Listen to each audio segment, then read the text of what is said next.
Selamat datang di Jasa Utama Kapital Sekuritas Cabang dan Moga Jakarta. Saya Evan. IHSG hari ini menguat 0,7%, tutup di 7154,66. Inside bar pattern dan masih belum berhasil naik ke atas 7197. Jadi level yang dipantau masih dua ya, atau area yang dipantau masih dua nih. 7197 dan 6932. Kalau naik ke atas 7197 berpeluang lanjut ke atas, lanjut rebound ya atas 7400 atau bahkan mungkin bisa nyampe 7500-an lagi.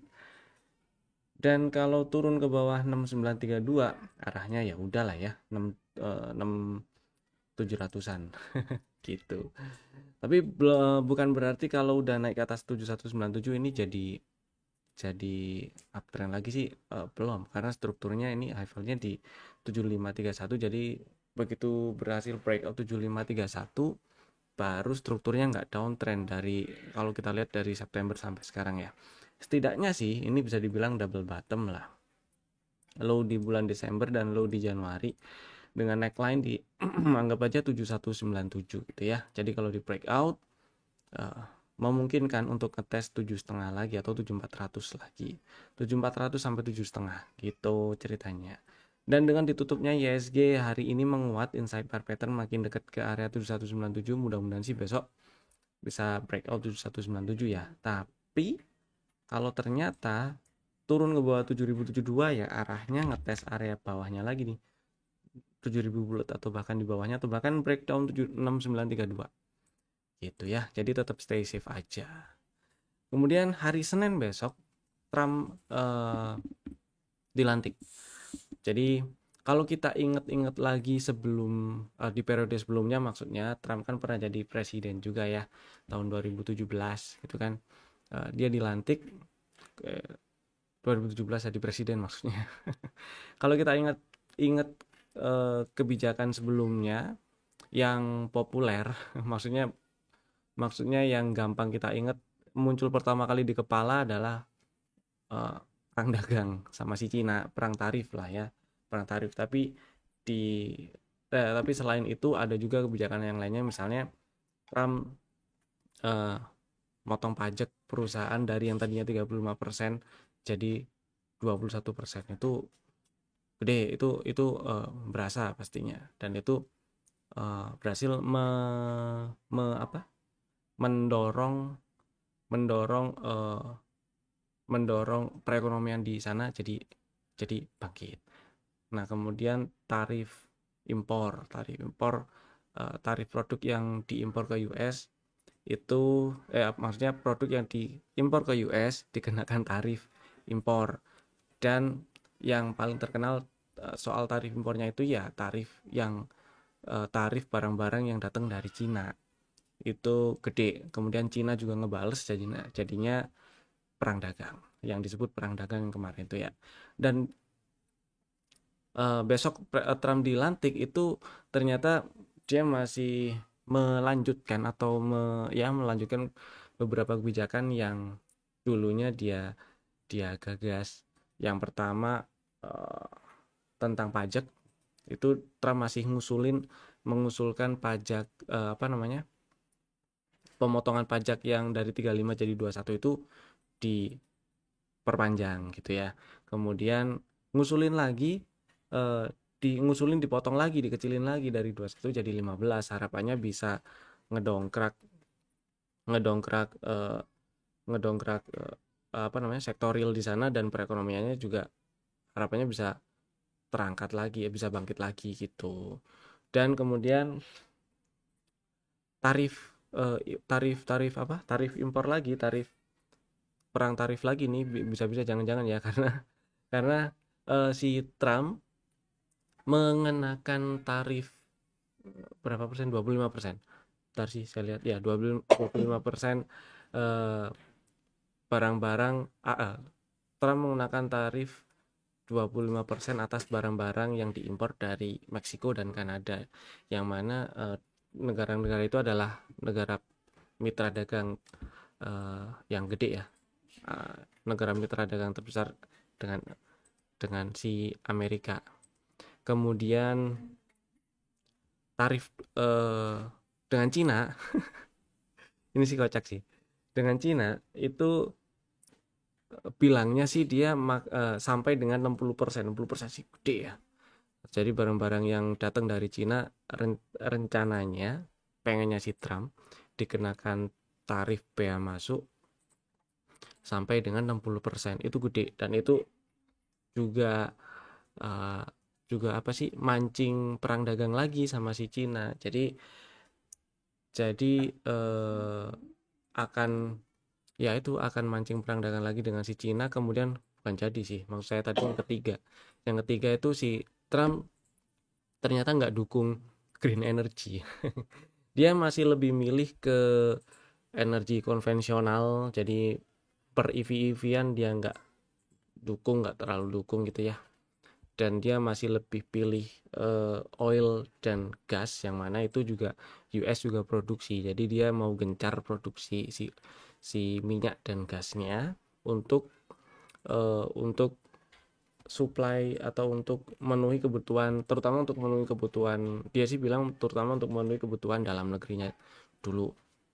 Ya apapun itu, kalau si Trump sih emang kebijakannya dari periode yang dulu juga banyak kontroversi ya. Yang dulu banyak kontroversi, yang sekarang juga mengundang ketidakpastian di market global. Jadi dengan kepilihnya si Trump ini, ketidakpastian di market global juga naik sih.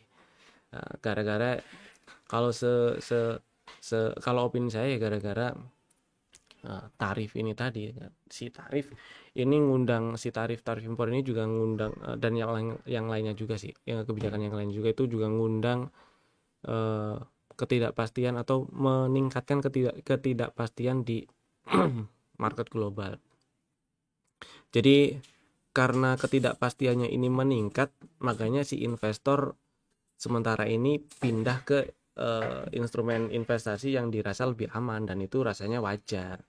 Kalau kita lihat yieldnya Treasury US yang 10 tahun masih di atas 4,5, jadi ya masih dirasa masih oke gitu ya, diburu gitu sih.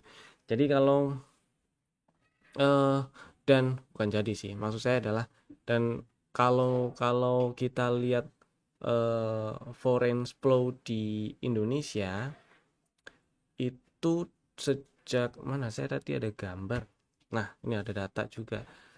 Foreign flow di Indonesia itu masih tercatat net sell sih ya, sampai ini mulai dari Oktober lah, Oktober 2024 sampai sekarang pun masih tercatat net sell, meskipun sempat ada net buy di sini di Indonesia, nggak semuanya di saham, tapi sempat tercatat net buy. Ternyata di minggu kedua Januari eh, ada net sell dan kalau di total masih ternyata nggak jadi net buy, malah net sell. Ya udahlah. Kemudian, dan ya kemungkinan si investor pada lari ke sini sih, ke aset-aset yang lebih aman lah ya, aset yang lebih aman. Dan kalau kita lihat USD masih menguat terhadap hampir semua mata uang, berarti memang USD masih diminati ya. Dan kemungkinan lari ke aset uh, aset di US, maksudnya aset yang lebih aman di US. Ini misalnya bond, gitu. Dan berikutnya coba kita lihat si komposit, karena besok ini Senin Trump dilantik ya. Coba kita bandingkan sih, kita flashback lah. Kita lihat IHSG waktu 2017. Pemilunya itu kalau nggak salah di November ya. Jadi ya menjelang pemilu US, menjelang pemilu US itu market khususnya IHSG ada koreksi-koreksinya sih. Sama sekarang kan juga gitu ya. Kemudian di awal 2017 dia mulai rebound, break all time high dan lanjut. All time high-nya sini. Break all time high dan lanjut. Harapannya sih mengulang seperti itu ya, nanti setelah Trump dilantik. Harapannya ini IHSG berhasil rebound, berhasil naik lagi, karena ya sebenarnya bisa dibilang dan mudah-mudahan juga nggak ada pengaruh fundamental yang terlalu signifikan yang merugikan si IHSG. Harusnya sih gitu ya. Harusnya sih gitu. Tinggal kita lihat manuver dan kebijakan-kebijakan di sini di Indonesia itu bisa narik investor asing lagi atau enggak. Yang kemarin terakhir BI mangkas suku bunga, mudah-mudahan enggak terlalu bikin bikin investor kabur. Ya karena mangkas suku bunga otomatis otomatis ke spread antara antara rate di US dan Indonesia kan jadi makin menyempit ya. Cuman kalau kita lihat juga di US juga ada target ya mau nurunin suku bunga juga. Jadi mudah-mudahan di sini juga jadi menarik. Di sisi lain dengan mangkat suku bunga juga jadi sentimen positif di beberapa sektor, misalnya properti, perbankan juga ujung-ujungnya nanti bisa jadi sentimen positif karena yang yang bayar-bayar kredit itu jadi lebih ringan bunganya asal ngajuin aja ya. Oke lanjut kita bahas sekarang tadi apa ya? Oh kita flashback ke 2017 kompositnya, kemudian di sekarang sama waktu menjelang pemilu US, kebetulan di tahun 2024 sih Indonesia juga ada pemilu ya. Jadi ini koreksi, sekarang pemilunya udah selesai, di Indonesia presidennya udah dilantik, di US besok Senin dilantik. Dan ini ada calon double bottom, mudah-mudahan breakout lainnya dan berhasil rebound ya setidaknya ke 7400 atau 7,5 lah gitu ya. Sekarang lanjut kita bahas saham-saham yang masih ada di dalam watchlist. Masih ada beberapa ya. Pertama Akra. Akra ini saham yang terakhir masuk ke dalam rekomendasi tanggal 17 Januari. Strateginya ngantri di 1100, belum dapat barang karena hari ini tutup di 1200, low-nya juga 1200. Jadi diantriin dulu aja, stop loss-nya tetap di bawah 1030 dan target TP1 ada di 1260 ya. Berikutnya BBRI. Nah, BBRI ini salah sini. BBRI. Ini inilah. Strateginya kemarin ngantri di 3980, kemudian stop loss di bawah 3800 ya kalau mau pasang stop loss. Dan targetnya TP1 ada di 4380 bersinggungan dengan area order block situ. Belum dapat barang, antriin aja dulu buat yang lagi minat incer si Bang Rakyat tuh ya. Berikutnya ada Bird.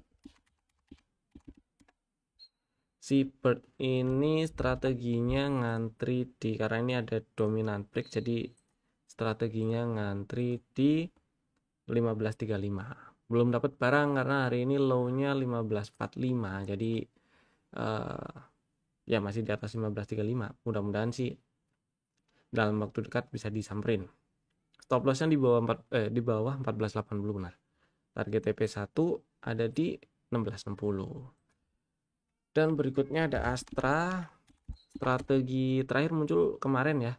Strateginya ngantri di 14830. Ya, kok 14 sih?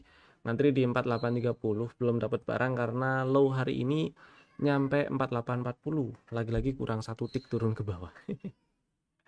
Stop loss-nya di bawah 4720 dan target TP1 ada di 5000-an. Mudah-mudahan sih bisa ke 5300 ya. Tapi saya cukup ngarep ini 4830 disamperin dulu. Gitu ya. BSDE berikutnya. Strateginya itu beli di sini sih 925, udah dapat barang harusnya, hold dulu selama nggak tutup di bawah 870 dan mudah-mudahan bisa lancar ke 1130 target TP1. Berikutnya ada ESA. Strateginya kemarin ngantri di 805, belum dapat barang ya. Hari ini menguat 1,18%, tutup di 855. Jadi saya tetap pilih ngantri di 805. Terus supaya stop lossnya nggak terlalu jauh aja karena SL-nya di bawah 740 sih ya. Gitu. Dan target TP1 ada di 940. Lanjut ada Inco. Inco juga belum dapat barang karena strateginya ngantri di 3540. Hari ini low-nya baru nyampe 3560, kurang satu tick di bawah. Kemudian ya diantrin aja dulu lah. Saya tetap pilih antri di 3540, stop loss di bawah 3400 dengan target TP1 di 3850 gitu ya. Berikutnya ada NCKL. Si NCKL udah nyamperin area beli. Ini strategi kapan ya? Kemarin atau 2 hari lalu, saya lupa. Yang jelas strateginya beli di 730, stop loss di bawah 705 dan target TP1 ada di 780. Udah dapat barang harusnya, mudah-mudahan lancar ke 780 ya. Dan berikutnya ada TAPG. Oke, si TAPG ini malah ada sinyal jualan ya, karena sebelumnya itu kan beli di 735, target 825 udah disamperin tuh. Dan kemarin inside bar, terus sempat di-mention juga, sempat dibahas juga kalau pasang LIT sell atau trailing stop di 785. Hari ini tutup di 785, jadi harusnya jualan. Buat yang masih punya barang, boleh take profit, Senin boleh langsung jualan, nggak apa-apa. Entah sebagian atau semuanya boleh. Saya pilih semuanya tapi. Kalau jualan sebagian, sisanya dipasang LIT sell di 750 ya, supaya nggak hilang cuan aja gitu ya, supaya lebih aman. Jadi next ini nggak dibahas dulu si TAPG-nya karena udah nyampe target dan udah ada sinyal pembalikan. Terus kita bahas saham yang di request. Pertama ada Tins. Si Tins ini strategi sebelumnya kan beli di 1045 ya. Stop lossnya di bawah 970. Kemudian sempat naik dan tutup di atas 1100. Ini juga satu tanda yang bagus karena ini juga bisa dianggap double bottom. Turun ngetes 1045 juga. Lagi maksudnya kok juga sih. Mudah-mudahan bisa mantul dalam waktu dekat dan lancar ke 1200. Targetnya di 1200-an dulu lah ya. Itu sih. Dan dengan kemarin tutup di atas 1100 itu juga sebenarnya ada setup. Setupnya itu kayak gini. Nah, setup seperti itu, stop lossnya di bawah 990 ya. Target TP1 di 1200. Pas. Bener gitu. Sama hasilnya. Oke, saham yang kedua di request ada WIIM. Nah, si WIIM ini break structure terakhir itu di sini dia. Ya, bos. Jadi strukturnya masih downtrend dan belum ada tanda pembalikan atau belum ada setup baru yang lebih enak lah maksud saya gitu. High valid di 870. Selama nggak naik dan tutup di atas 870 jadi strukturnya masih downtrend, masih turun gitu ya. Saya pilih pantau dulu sih ini si WIIM. Kalau misalnya beli di beberapa hari yang lalu atau beberapa minggu yang lalu di awal tahun misalnya sempat beli WIIM ya, stop lossnya itu di 665 lah. Kalau ke bawah 670 exit aja dulu gitu ya. Mudah-mudahan menjawab. Lanjut ada Wika. Wika dan Toba ini pertanyaannya sih kurang lebih sama, kurang lebih si Wika ini rebound beneran atau bentar lagi pingsan lagi gitu ya. Kita jawab. Kita coba lihat dari strukturnya masih downtrend karena masih turun karena high valid di 570 dan belum di breakout. Kemudian setup udah ada di tahun 2024 yang lalu di bulan Juli. Singkat cerita, beberapa hari yang lalu memang rebound dia. Dan kalau kita lihat struktur internalnya ya dari puncak berapa tuh 480-an sampai turun di low Januari. Kok high valid sih? Inducementnya itu di sini di 268. Jadi selama nggak naik ke atas 268 ini masih agak susah sih naiknya. Dan jika berhasil tutup minimal di 260, di atas 260 itu baru ada setup. Lebih oke sih tutup di atas 268 ya.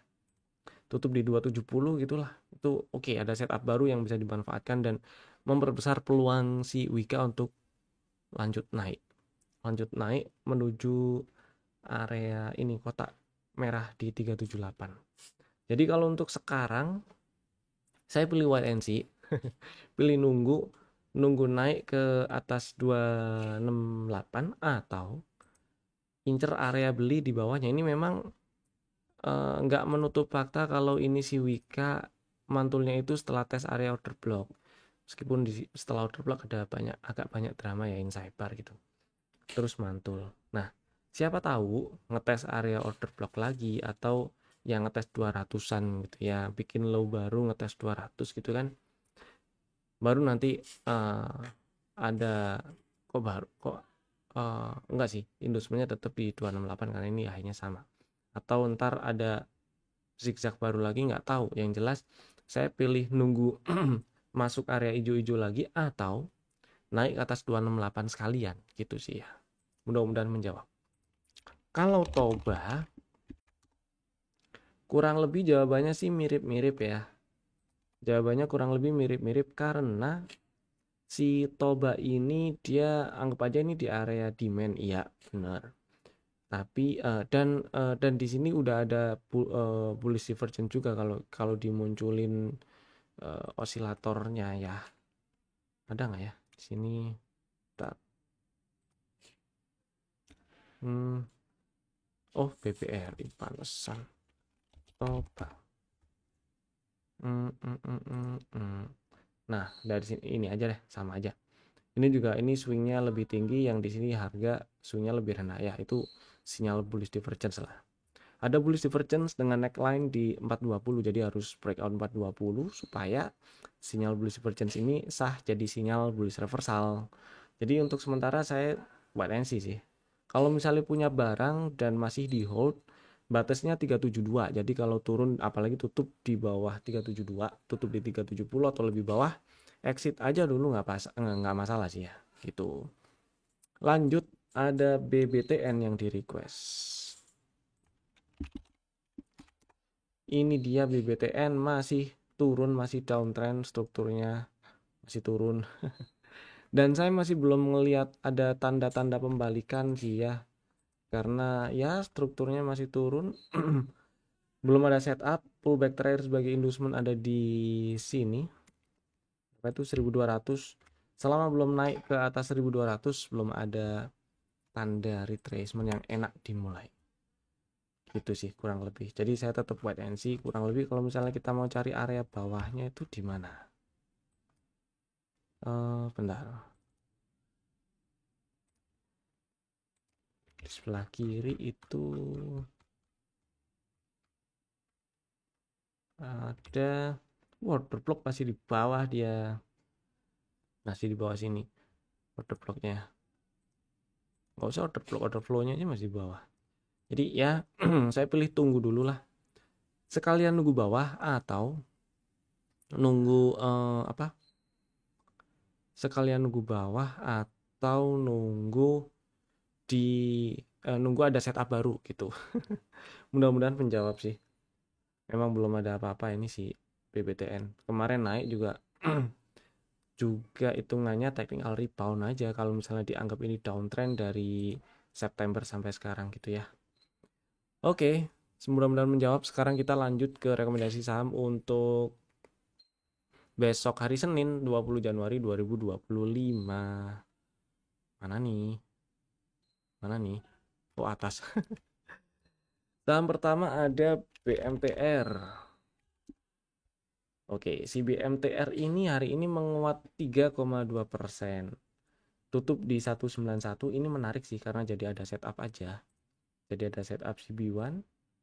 Bisa dibikin setupnya kayak gini dan sekaligus bisa bikin strategi untuk trading. Belinya ngantri di 187, stop lossnya di bawah 182 dan target TP1 ada di 197, TP2-nya ada di 206. Nah, ini low risk sih ya. Langsung dibeli pun hitungannya nggak terlalu gede risikonya. Kemudian yang kedua, saham kedua dari SNG. Sebenarnya ini saham yang pernah masuk rekomendasi juga. Waktu itu strateginya beli ngantri di 980, stop loss di bawah 880 dan target TP1 di 1195. Strategi itu masih bisa dipakai, masih berlaku karena sampai sekarang belum dijemput nih 980-nya. Jadi tetap ngantri di 980 untuk besok hari Senin atau dalam waktu dekat ke depan, dan stop loss di bawah 880. Kemudian target TP1 juga masih sama di 1195. Saham ketiga ada Saratoga.